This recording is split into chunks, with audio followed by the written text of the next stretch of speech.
জাহাঙ্গীর ভাইয়া যে মেইনলি। তো তার বিরুদ্ধে আমার এই অভিযোগ যে সে আমাকে না জানিয়ে এটা করেছে। তারপরে হচ্ছে সে আমার ফুটেজ ইউজ করেছে, আমার এআই জেনারেটেড ছবি ইউজ করেছে। তারপরে নাটকের নাম করে সেই ফুটেজগুলো আবার সিনেমাতে ইউজ করছে, যেখানে আমার আমার সাথে কোনো চুক্তিও হয় নাই। ছবি ইউজ করার সময় সে আমাকে বলেনি, ফুটেজ ইউজ করার সময় সে আমাকে বলেনি। আর আমি তো হচ্ছে মুভি করলে ওনার সাথে কেন করবো, আর এরকম পোস্টারে কেন করবো। আর এখন আমার মুভি কোনকে মূলত ডিফারেন্ট একটা কারণে আসা হয়েছে। রিসেন্টলি একটা মুভি নিয়ে খুব ঝামেলা চলছে, কন্ট্রাক্ট ম্যারেজ, যেখানে হচ্ছে মৌসুমী আপু অ্যাক্টিং করেছে। সো সেখানে আমার ছবি ইউজ করা হয়েছে অ্যান্ড বলা হচ্ছে যে মুভির ভিতরে আমারও কিছু সিকোয়েন্স আছে। সো আমি আমার ছবি আমার পারমিশন ছাড়া ইউজ করেছে, আর আমি কোনো মুভিতে এই পর্যন্ত অ্যাক্টিং করিনি। সো সেক্ষেত্রে আমার কাছে মনে হয়েছে এটা অন্যায়। আর এর জন্য আমি এখানে একটা লিখিত অভিযোগ দিয়ে গেছি এফডিসিতে এসে। এফডিসির যারা লাইক যারা অথরিটিতে আছে তাদের সবার কাছে অ্যাপ্লিকেশন দিয়েছি। তো সব জায়গায় একটা করে লিখিত অ্যাপ্লিকেশন দিব। তারপর আমার জায়গা থেকে যেভাবে প্রোটেক্ট করা যায় সেটা আমি করবো। তো সিনেমার অফার পেয়েছি মোটামুটি, বাট করা হয় নাই কারণ আমার অ্যাক্টিং খুব একটা ভালো না। আমি চেষ্টা করছি অ্যাক্টিং শেখার। তো নাটক হয় কি, নাটক হচ্ছে আমার কাছে শেখার একটা জায়গা, আমি এখান থেকে শিখছি। তো আমি হচ্ছে সিনেমা একটা big farm, not a cup of T. So সিনেমার জন্য অনেক প্রিপারেশন লাগে, এটাতে ইনভেস্টমেন্ট বেশি।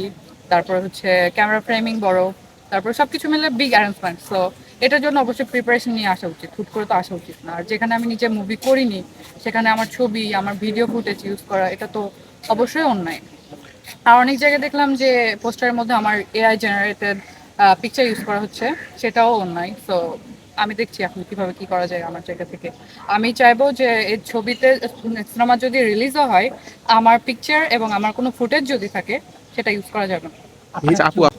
তো দেখে তো আমি নিজে অবাক হয়েছি। তো প্রথমে আমি ভেবেছিলাম তার সাথে আগে প্রথম কথা বলে নিই। তো তার সাথে কথা বললাম, সে অনেক ধরনের কথা আমাকে বললো, যেটা মানে অসংলগ্ন লেগেছে আমার কাছে। তো যেটা আমি বুঝলাম যে এই সিনেমাতে অ্যাক্টিং না করার পর আমার ফুটেজ থাকার কারণ হচ্ছে কিছুদিন আগে ঈদ উল ফিতরে তার সাথে একটা 7 পর্বের নাটক করা হয়েছে। উনি ডিরেকশনে ছিলেন আর আমার কো আর্টিস্ট ছিল সিয়াম রেধা। সো এটা সে সিঙ্গেল নাটকের পেমেন্ট আমাকে করে, বাট এটা পরে দেখলাম যে 7 পর্ব হিসেবে চালিয়েছে। এটা একটা জালিয়াতি, বাট এটা নিয়ে আমি তখন কিছু বলিনি। সো তখন যেটা দেখলাম যে সিয়াম আমার কো আর্টিস্ট, বাট তার সাথে আমার সিকোয়েন্স বেশি। পরে আমি বললাম যে ভাইয়া, আমি দেখা যাচ্ছে যে আপনি আমার সাথে একটা মিউজিক ভিডিওর মতো একটা শর্ট করছেন নাটকের মধ্যে, আবার নাটকের মধ্যে ফাইটিং, এগুলো তো নর্মালি নাটকে হয় না, এগুলো কেন? সে বলেছে এগুলো হচ্ছে স্বপ্নের একটা সিকোয়েন্স হিসাবে, আমি স্বপ্নে দেখছি তুমি আমার সাথে নাচছো, স্বপ্নের মধ্যে আমি ফাইট করছি, স্বপ্ন থেকে ফ্ল্যাশব্যাক করার পরে দেখবো যে না তুমি আসলে আমার সাথে প্রেম করছো না, তুমি নায়কের সাথে আছো। সো পরে যখন দেখলাম যে 7 পর্ব যখন রিলিজ হলো, এটার মধ্যে কোনো জায়গার মধ্যে এই ফুটেজগুলো নাই। পরে যেটা বুঝলাম এগুলাই মনে হয় সে সিনেমাতে ইউজ করেছে। তো অলরেডি মৌসুমী আপু মনে হয় এগুলো নিয়ে কথা বলেছে। Mousumi is the biggest superstar and আমি তো নিউ কামার, বলতে গেলে নিউ কামারই। আমি অনেক কিছু শিখছি, অনেক কিছু ভুল হচ্ছে। সো মৌসুমী আপু হয়তো বা তার জায়গা থেকে পদক্ষেপ নিচ্ছে। তো আমার দিক থেকে আমার মনে হয়েছে এই সময় এইভাবে এরকম একটা পোস্টারে আমার আসা উচিত না। সো তার জন্য আমি স্টেপ নিচ্ছি। এখানে অভিযোগ হচ্ছে সে হচ্ছে প্রযোজনাও করেছে, প্রযোজকও বলতে হবে, সে ডিরেকশনও দিয়েছে, ডিরেক্টরও বলতে হবে। আবার সে দেখলাম যে পোস্টারের মধ্যে তার ছবি সবার প্রথমে অনেক বড় করে দেওয়া, তার মানে সে নায়ক হিসেবেও অ্যাক্টিং করেছে। তো একজনই যদি তিনটা হয় তাহলে তার হাসান চাই আমার তার সাথে কোনো চুক্তি হয়নি, তার সাথে কোনো সাইনিং হয়নি। সো আমি এটার জন্য আসলে খুবই দুঃখ পেয়েছি। মৌসুমী সেটা মৌসুমী আপু বলতে পারবে, আমার যেটা হয়েছে আমি সেটাই বললাম। সিনেমা হলে সিনেমার জন্য তো একটা সাইনিং থাকবে। সে যে সবসময় ক্যামেরার সামনে এসে অনেক জোর গলায় অনেক কিছু বলছে, তো তাকে যেন নেক্সট টাইম থেকে যখন আপনাদের সামনে সে ফেস করবে তাকে বলবেন যে প্রমাণ নিয়ে কথা বলতে।